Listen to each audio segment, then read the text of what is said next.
Warahmatullahi wabarakatuh. Dengan saya Ibu Herni Febri Astandi, pengampu Mapel Bahasa Indonesia Paket B. Di sini pada kesempatan kali ini kita akan belajar materi tentang menyampaikan pidato persuasif. Yuk kita simak-simak bersama materinya. Assalamualaikum warahmatullahi wabarakatuh. Saya Ibu Herni Febri Aryasandi.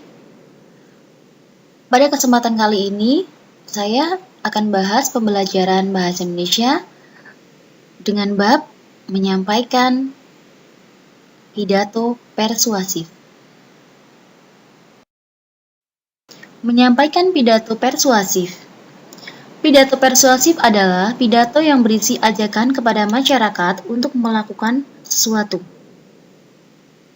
Sejatinya pidato adalah kegiatan berbicara di depan umum yang bertujuan untuk menyampaikan maksud dan pendapatnya mengenai suatu hal. Dalam berpidato, biasanya seorang membawakan topik mengenai hal apa, peristiwa yang penting dan patut diperbincangkan kepada khalayak ramai. Pidato memiliki jenis yang beragam, sesuai dengan tujuannya. Satu di antaranya adalah pidato persuasif. Selanjutnya, ciri-ciri pidato persuasif. Ciri-ciri pidato persuasif bersifat mendorong atau mengajak.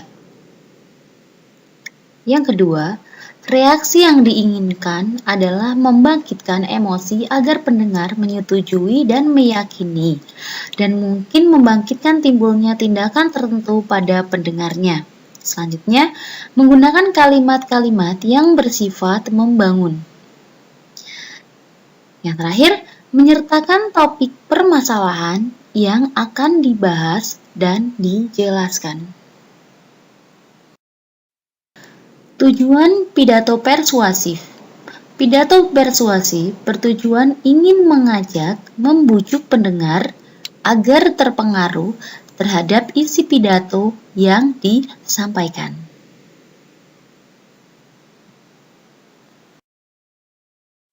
Selanjutnya, prinsip-prinsip pidato persuasif. Yang pertama, membujuk demi konsistensi. Apakah itu konsistensi? Prinsip pertama, persuasif yaitu mengubah perilaku apabila perubahan yang dianjurkan sejalan dengan kepercayaan, sikap, dan nilai-nilai mereka saat ini. Perubahan perilaku akan lebih mungkin bila konsisten dengan nilai, sikap, dan kepercayaan. Kedua, membujuk demi perubahan-perubahan kecil. Perubahan perilaku lebih memungkinkan apabila perubahan yang dianjurkan merupakan perubahan kecil, bukan perubahan perilaku besar. Kesalahan umum berbicara pemula adalah keinginan yang menuntut terlalu banyak perubahan dan tergesa-gesa. Ketiga, membujuk demi keuntungan. Masyarakat akan mengubah perilakunya apabila perubahan yang disarankan akan menguntungkan. Keempat, membujuk demi pemenuhan kebutuhan. Mengubah perilaku masyarakat apabila perubahan yang disarankan berhubungan dengan kebutuhan mereka.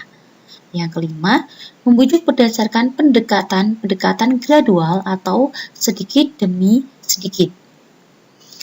Efektivitas pidato persuasif tergantung pada penerimaan khalayak terhadap perubahan yang disarankan pembicara. Pendekatan gradual atau sedikit demi sedikit yang lebih memungkinkan untuk bekerja dibandingkan dengan pendekatan yang meminta masyarakat untuk segera mengubah perilakunya. Struktur pidato persuasif yang pertama, pembukaan, terdiri dari 3 bagian, yaitu salam pembuka, ucapan penghormatan, dan ucapan syukur. Ucapan penghormatan dalam sebuah pidato biasanya dilakukan dengan menyebutkan orang yang dianggap lebih tinggi jabatannya terlebih dahulu dan kemudian seterusnya sampai berada pada jabatan paling bawah. Ucapan syukur biasanya dibacakan karena rasa syukur atau pembaca pidato terhadap Tuhan karena dirinya dan para tamu bisa diberikan kesehatan dan kesempatan untuk dapat berkumpul dan menghadiri acara pidato tersebut. Yang kedua, isi pidato. Isi pidato adalah bagian yang penting karena dalam isi ini mengandung inti dari sesuatu yang akan disampaikan dan dibicarakan. Pada bagian isi ini, Sang orator akan menjelaskan secara detail dan jelas mengenai apa yang disampaikannya kepada para pendengar. Yang ketiga, penutup. Penutup pidato adalah akhir dari sebuah pidato. Pidato yang baik biasanya berisi hal-hal yang berikut. Kesimpulan secara ringkas dari materi yang dijelaskan, permintaan maaf kepada pendengar jika ada salah dalam berkata dan juga membaca, dan salam penutup.